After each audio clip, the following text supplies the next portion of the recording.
all of the programs we undertake, all of the systems that we put in place are all geared towards making cows happy and healthy and comfortable. These girls, on an as-fed basis, will eat sometimes as much as 100 to 150 pounds of feed each day. Our feeding is quite complicated with the cows. I work closely with a herd nutritionist as well to evaluate the feeding of the cows.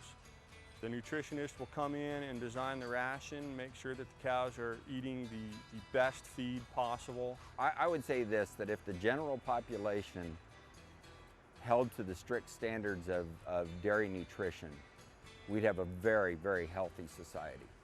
Their rations are balanced very, very strictly. It's not anything but very, very specific science. We feed them things such as alfalfa hay, grass hay, preserved forages that's called silage. The cows are usually fed 2 to 3 times a day. Each dairy is a little bit different, but we try and make sure that the cow has good fresh feed in front of them at all times. One of the big changes, if you look at the facilities, we've really increased the square footage of shade.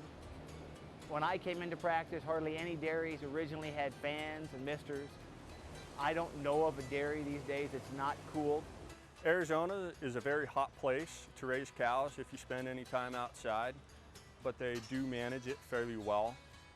The cows always have access to clean, fresh water. It's amazing, cows will drink upwards of 50 gallons of water a day, so making sure that they have good, clean, fresh water available actually does quite a bit to help keep the cows cool. The fans and the misters are also a plus to keep them cool underneath the shades.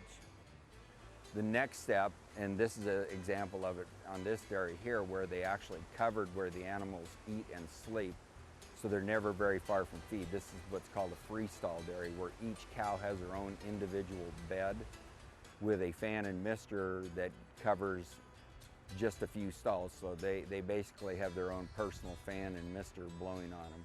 We want our cows to produce, but we need to make sure that they're happy, healthy, comfortable cows.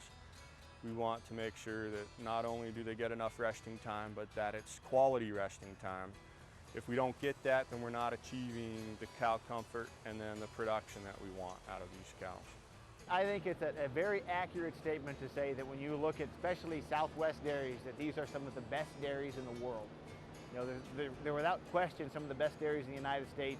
That makes them the best dairies in the world. As far as how cows are cared for, how the businesses are operated, drive around, take a look. There's no doubt.